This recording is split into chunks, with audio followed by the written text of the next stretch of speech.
You are listening to Beyond the Wheel, a podcast about the people and ideas that drive the RV community forward.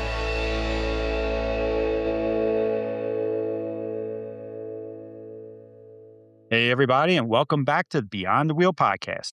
Today, we're busting some of the biggest myths about RV life. There's a lot of noise out there about what RVing is and what it's not. And honestly, a lot of it just isn't true. So we're breaking down a few of the most common misconceptions, and we're sharing what it really looks like out on the open road. Hey, Sean, how are you doing today? Hey, good, Kenny. I think this will be a fun topic to talk about. I think the first myth that we have is one that a lot of people have before they start RVing, like when they're first starting to look at RVs, and that is that you must stay in campgrounds. But I thought this would be a good one for you because you rarely stay in campgrounds. Even when you're traveling, you don't stay in a campground often, usually. So we stay in a lot of campgrounds. We did do a little bit of boondocking or dry camping, and we occasionally do it when we're driving. Like we'll stop at a Cracker Barrel or something like that to stop. But there are people that never stay in campgrounds. Once you start RVing, you realize that campgrounds are just one small piece of where you can stay when you're in an RV. Yeah, there's a ton of options out there, campgrounds included. And I probably stay at a lot of like unorthodox areas as far as, where I'll sleep overnight, because I think most people think, well, if you're not in a campground, then you must just be out in maybe a desert somewhere or out in a forest somewhere. But I mean, I sleep at a lot of casinos, Flying J's, gas station, and just random gas stations. I've slept on the street. I slept in your driveway. Like, I, was, I sleep around a lot. I just like, yeah, I feel like anywhere that I can safely pull over, and I'll use the word carefully there, safely pull over and sleep for a little while, then I will. But you guys do Harvest Host, and I wouldn't consider that a campground either. Yeah, and Harvest Hosts, like that's a whole business model around not campground, right? Yeah. So and that's a good example of places you can stay that are established, and you do have sort of an established place to stay, but it's not a campground. Yeah, and I remember when we had Joel Holland on the show, and you were really the first person that I heard talking about Harvest Host in this way, that it wasn't that you were staying at Harvest Hosts for like a free night stay. You're staying at a Harvest Host for the experience. Just like when somebody stays at a campground, I think that's an experience too, but two very different experiences. Like I'm not staying at a gas station for the experience. I'm just staying I'm just at that gas station just to sleep. Yeah, Harvest Host is definitely an experience. Yeah, wineries, breweries, golf courses, wherever. Wherever they have one, there's always something there. Yeah, but I think that's the cool thing about RVing is that there are so many different ways that you can RV. And I know like when Sabrina and I were researching RVing and traveling, we didn't even really think about, well, Harvest Host, I believe was a thing, right? Back then, 8 years ago. I'm sure it was around. I don't think it was around, but I don't think it was as big as it is now. It was a lot smaller.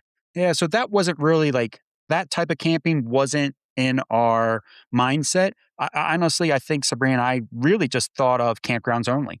Like this is, we get an RV, we're going to travel, we were traveling for our work, and we're going to stay at a campground. We never really thought about sleeping at a gas station or a casino or even out in the woods or desert, like dry camping or boondocking. In our minds, RVing was just like we're talking about here. Like the myth was, you stayed at a campground. Like that's where it's safe. That's where you're going to go.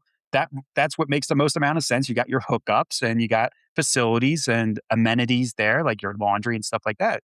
So yeah, but that's totally not the case. You don't have to, and as what I guess what we're saying here, that you can kind of create your own journey as far as RVing goes and kind of stay where you want.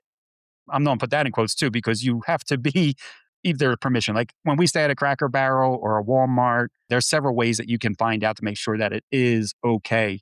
Most of the Cracker Barrels are, but some aren't. So it just depends a lot of times by the county ordinance. Sometimes it's by the business itself. But the easiest way to check is really just to go in, ask the manager, make sure it's okay that you're going to stay in their parking lot for the night.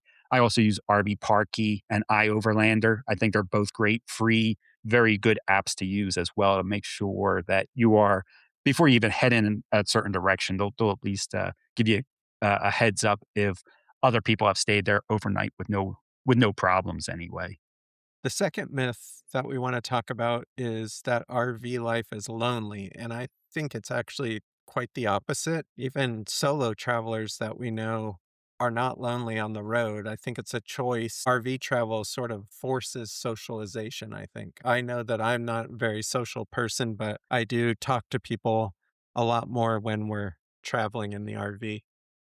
Yeah, I think that's a good way to look at it, Sean. I almost forced socializing because I am very social generally. Like, I actually just went to get gas today and I wound up talking to the clerk or the person at the register for about 15 minutes because I was wearing a Superman shirt. And we ended up talking about Superman, the old Adam West. Like, I'm pretty talkative to just about anybody. But in the RV life, I feel like that's even amplified a little bit to the point that there's times that maybe I don't want to chit chat with somebody. Like, you're driving all day, maybe you just drove like 6, 7, 8 hours, and then you get to a campground, you got to set up, but your neighbors want to chat with you, and but you're tired.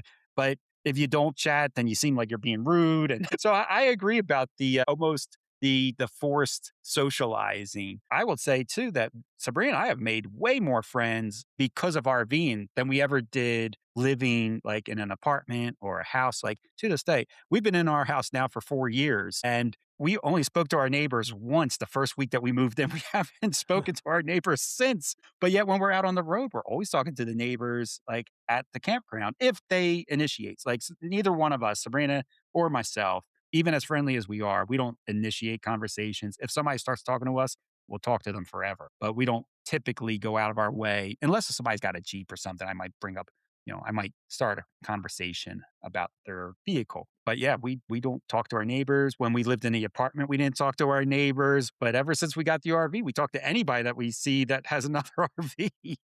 Yeah, I think it's something to do about hobbies too, because like Hmm. Julie and I run a lot of races and we talk to a lot of people there too at the race events. So I think it's just you have something in common, so it's easier to strike up a conversation maybe.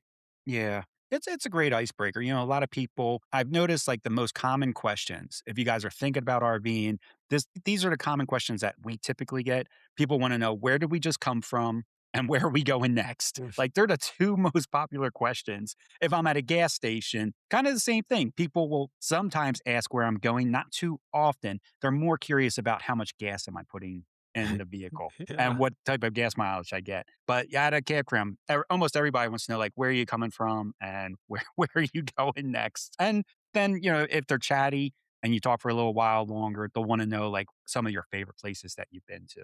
But everybody's super friendly. And I think what you said, Sean, I mean, common interest, right? It's kind of like, well, they got an RV, I got an RV. We must have some more things in common too. So let's go find out type of thing. Yeah, that's true about the gas station though. Everybody always wants to know what kind of gas mileage.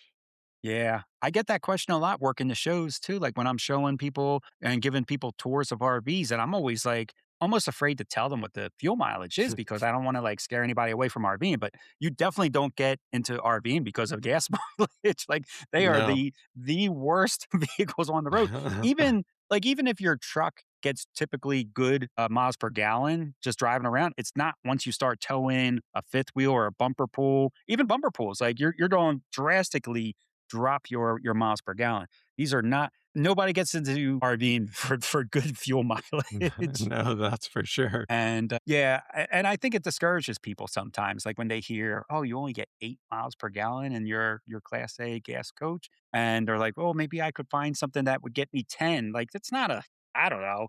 I would still, me personally, I would still buy the RV that you. I wouldn't really factor in miles per gallon on a vehicle. Like, the poor gas mileage wouldn't make me not buy an RV if I really like the floor plan and what it has to offer. I don't know how I got on that rant, Sean, but sorry. I know I'm off topic all of a sudden. Yeah, they're definitely not built like race cars. They're not No, aerodynamic at all. no. Oh my More goodness. like sails. Mine is just a total brick from the front. And like you said, it's a sail from the side. Yeah. But yeah, I don't think it's lonely at all. Even when I'm traveling and it's just Belle and I really think it's what you make out of it, right? Yeah. If you are shy and you're reserved, people aren't like attacking you or knocking on your door to chat with you type of thing. Like once you go inside your RV, nobody's on to try to bother you. So if you do want to be on the road and you do want to be left alone, it's not hard to be left alone. And if you're not really somebody that likes being around people, then you can avoid the campground altogether and do what we were talking about earlier, which is like camping, dry camping, boondocking, and things like that, where you're just kind of like out in the wild or out in nature and nobody's going to bother you there. Nobody really bothers you at the casinos either when you sleep at a casino overnight. So you really can tailor the lifestyle as far as you can be as lonely as you want to be, or you can make as many friends as you want. Like I said, Sabrina and I have made a ton of friends through RVing, and because of social media, it's so easy. Like you don't have to exchange phone numbers anymore. You just exchange your Instagram handles or your Facebook page information and stuff like that. And it's easy to keep in touch with people.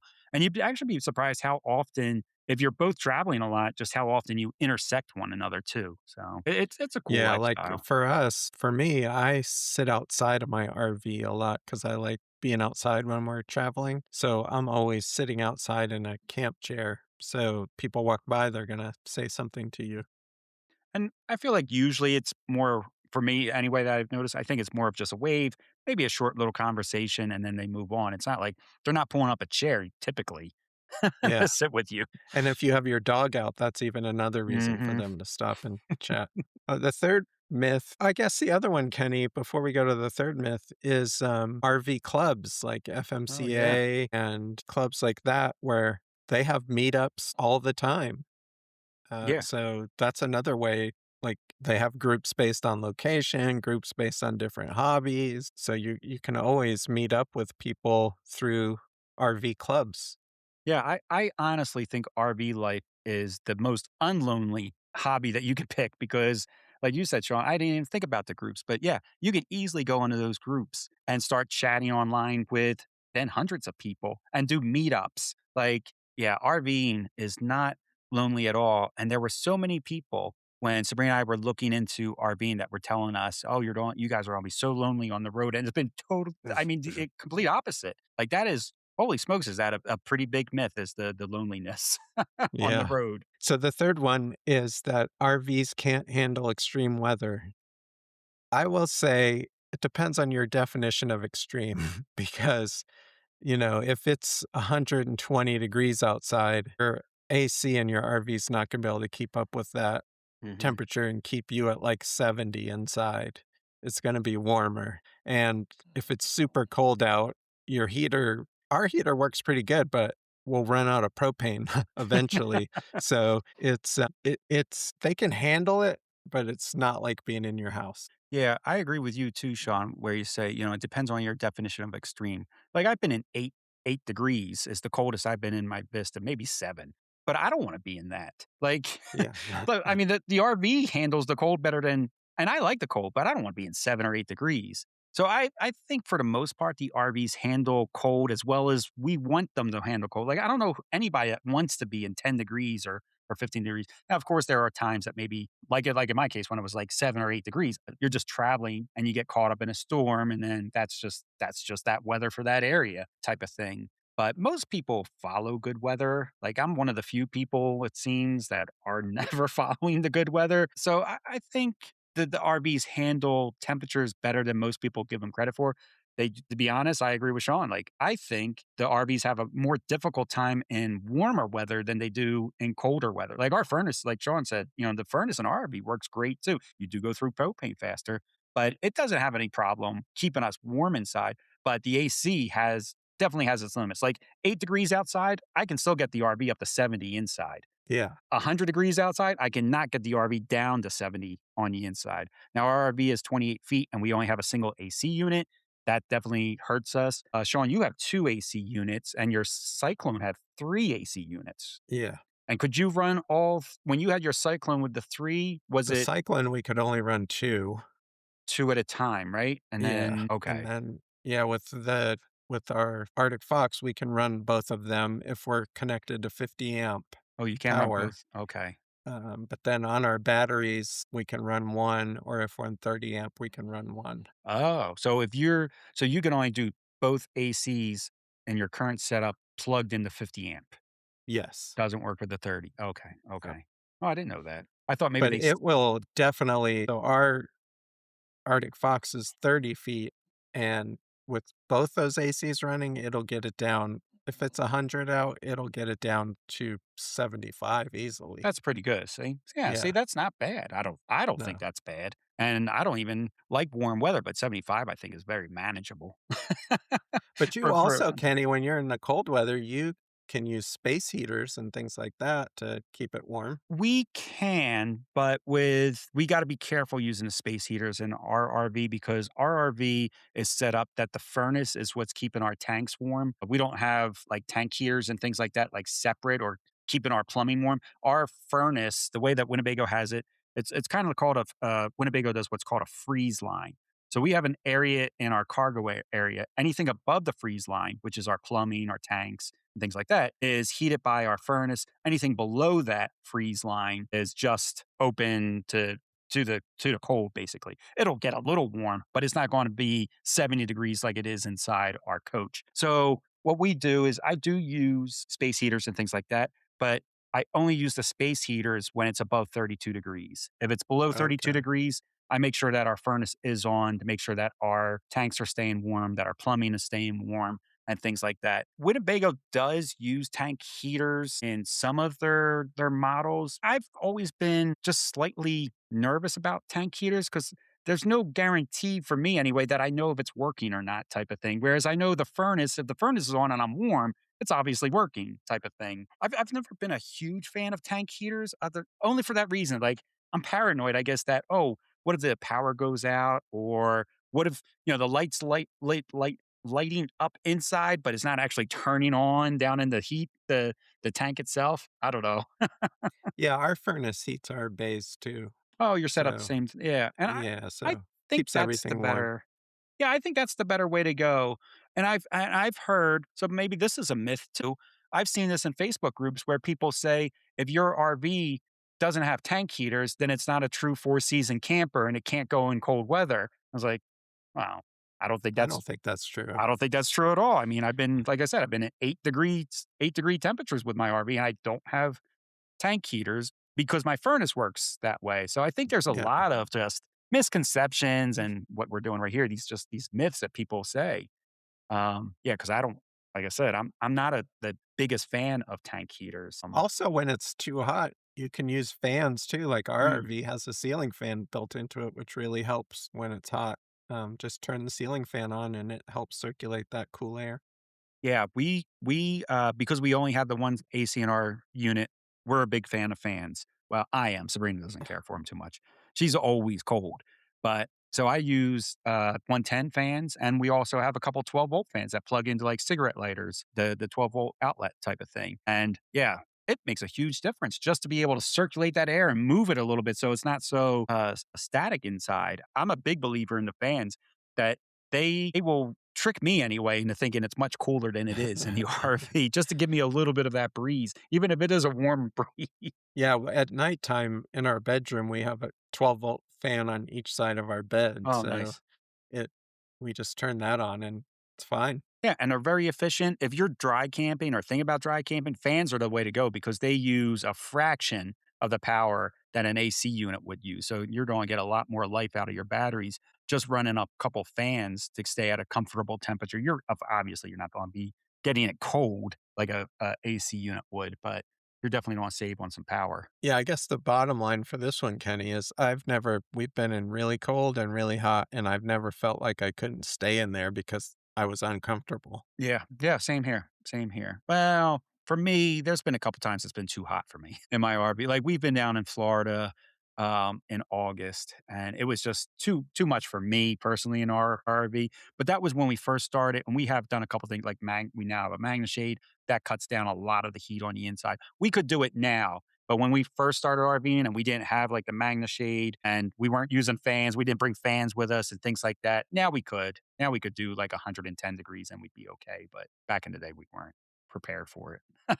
Yeah, I'm curious how like we have more like traditionally built RVs. Mine's a fifth wheel and yours is a Class A, but they're still like more traditionally built. I'm wondering things like the fiberglass RVs or Mm.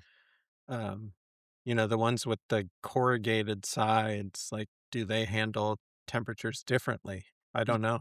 I bet you they all handle it a little differently, good and bad. I would think like Yeah. I mean, I'm just guessing because I really don't know, but those like the corrugated ones, I would think that they wouldn't handle it as well. I think because it's more of a metallic material. And I feel like that would absorb and keep that heat in, but maybe I'm wrong. Maybe it reflects the heat. I don't know. But yeah, I don't know about the fiberglass either. If that, I would think that would work better. You would Something that's like think. one Yeah. piece, a blown fiberglass, where or maybe it's just two pieces with no slides, so that you don't have any type of like air escape Gaps. or gaps. Yeah, Yeah. like I would think that your thermal coverage would be a little better in something like that. I really don't know though. I'm kind of guessing. Yeah. I think no matter what the RV is, you're still relying heavily on your furnace and AC for temperature control. Myth number 4 is it's always cheaper to RV rather than, I guess, travel traditionally. And I was thinking about this today because we're getting ready to head to Fort Wilderness in Disney and for 2 weeks. And it's like that campground's like $140 or $150 a night, which I was thinking there's no way that's cheap. But then when you look at the cost of a hotel on Disney property and food, eating every meal out, where in the RV we have our kitchen and we can just go to the grocery store, it's like over $300 a night when you're talking about that. So it is cheaper, like in that case. So I was wrong. I was thinking it was going to be cheaper, but I mean, I was thinking it wasn't going to be cheaper, but it is much cheaper, but it's not always the case. Yeah, It's not always the case. and you're saving on pet fees too when you're staying at the Oh, camp. yeah. Because Disney will charge you. There are pet friendly hotels and resorts on Disney property, but they do charge you for you to have your pet there. So that's another savings too when you have your RV. Actually, most hotels, not just Disney, will charge you. Even a pet friendly hotel will always charge you a pet fee. I think Hamptons are usually around like $75 a night or something like that. 75, Yeah, yeah. it's not even that cheap. It's like pretty pricey to add your pet. I go back and forth on this one, Sean. I really think it just depends on lifestyle. There's some I think it's easier to get more expensive in a hotel for a travel or a trip than it would be in your RV. And flying. Yeah. It's cheaper than flying. You have, like you mentioned, you have all your food. I think where RV life, sometimes people say it's cheaper is when they're comparing like RV life compared to like maybe living in a home or having an apartment. And I don't think usually that's the case. I think usually then it's more It works expensive. out to be about the same. Yeah. Or a little more. Or depending on how often you're moving and things like that. I remember Sabrina and I back in the day when we made YouTube videos. We made a YouTube video once about our expenses, and we were very transparent of how much it was costing us to live full time in our RV. And so many people called us liars, like because they couldn't believe how much money we were spending to live and travel full time in an RV. But I don't think they realize, like, just because you live in an RV, like you have pretty much all the similar. You still have utilities to pay if you're at a campground. You have your propane, and we consider that utility. You have, like I said, we only get 8 miles per gallon. So we were traveling long distance. So we had a pretty large fuel bill. We had insurance on 2 vehicles. Like it was more expensive in the RV than it was in our apartment. And people are very upset over that video that we made and said that we weren't RVing correctly. like with You can certainly do it like super cheap, like those people like Bob Wells, I think is his name. Yep, Bob The- Wells is one. The Yeah. van life guy. You can do it on a shoestring budget, but if your lifestyle isn't like that, not RVing, it's not going to be like that when you're RVing. Yeah.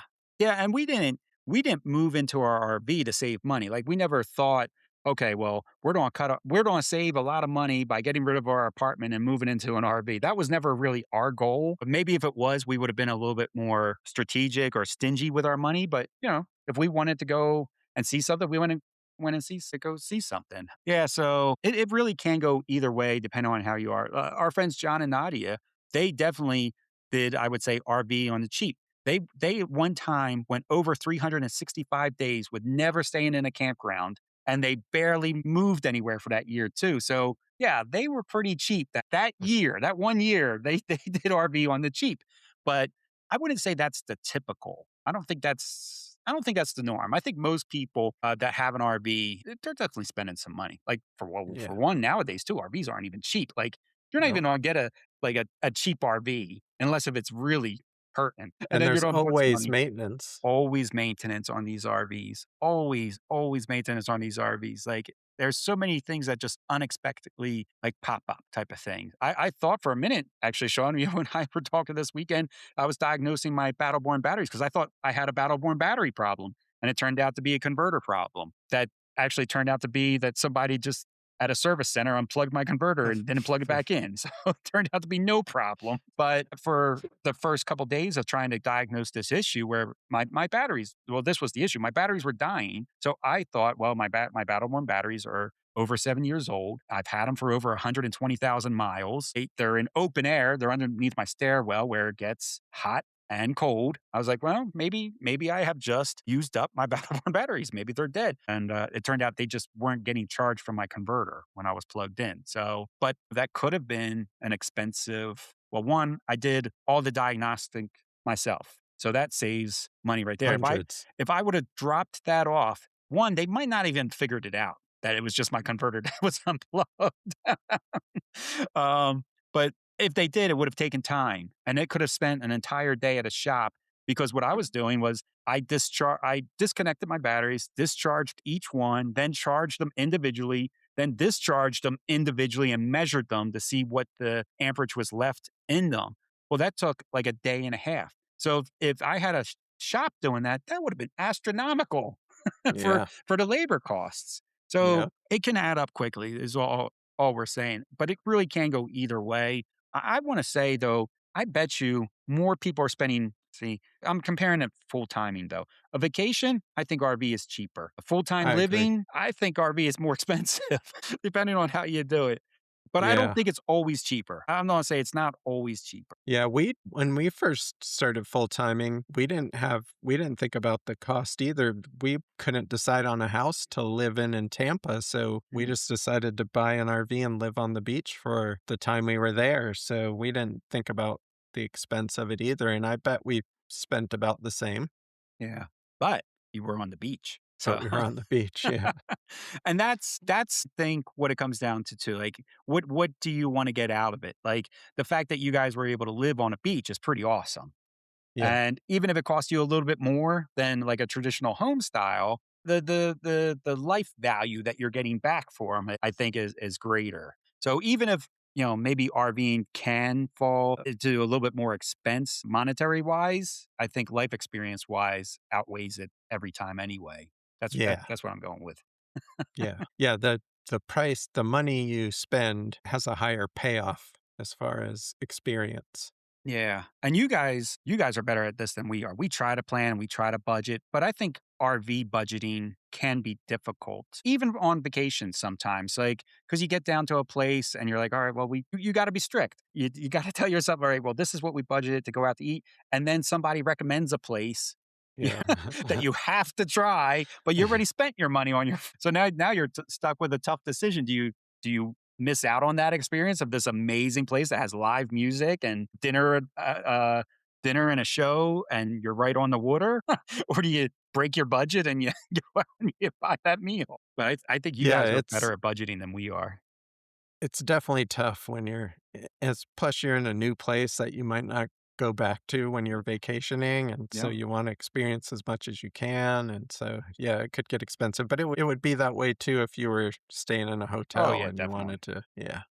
Yeah. And I think for us anyway, when we're in a hotel, we end up spending more money because even if we're at a hotel that has like the little kitchenette and stuff like that, I just feel hotel makes us feel like we're maybe because we lived in our RV. So maybe this is why that's a little different for us. But when we're in a hotel, we feel like we're more on vacation mode compared to our RV because we lived in it. Our RV still feels more like home, I guess. So we're comfortable like making meals and stuff like that in the RV. But if we're in a hotel, we get in that vacation mentality, and we'll have lunch out, we'll have dinner out, then we'll go out for Yeah. breakfast the next day, type of thing. Like we definitely like get out of control when we're in a hotel and just use it as an excuse for like, well, we're on vacation. Yeah. Yeah. But that's the secret, though, Kenny, to whether it's cheaper or not cheaper, it's what is it for you, and make sure that you budget for whatever it is that you want to spend. And then it doesn't matter if it's cheaper or not because you have the money. Yeah, yeah. If you budget right and plan ahead, then there's no problem either way, no matter what. Yeah. Yeah. And if you save a little, great. Even better. Yeah, even Yeah. better. Well, that wraps up our myths, everybody. If you have any that we didn't talk about, but you hear all the time, please reach out to us and let us know, and maybe we can talk about it on a future episode. I'm sure there's people out there listening that have heard a couple myths that we did not mention. And like Sean said, definitely write to us. We love hearing from you guys. We want to know, what do you know that we don't know? So definitely drop us a line. Yeah, and we hope you enjoyed the episode, and we'll be back in a couple weeks to do it all again, and maybe I'll talk a little bit about my Fort Wilderness trip, Kenny. Yeah, that'd be great. I'm excited because Julie's doing her big run down there. I'm so excited to hear about this Run Disney trip that you guys are planning. I want to know how many miles you run while you're down there too in hot Florida. Yeah, and the weather's supposed to be decent, which is great. Awesome. Yeah. All right, everybody. Well, we'll talk to you later, and until then, safe travels.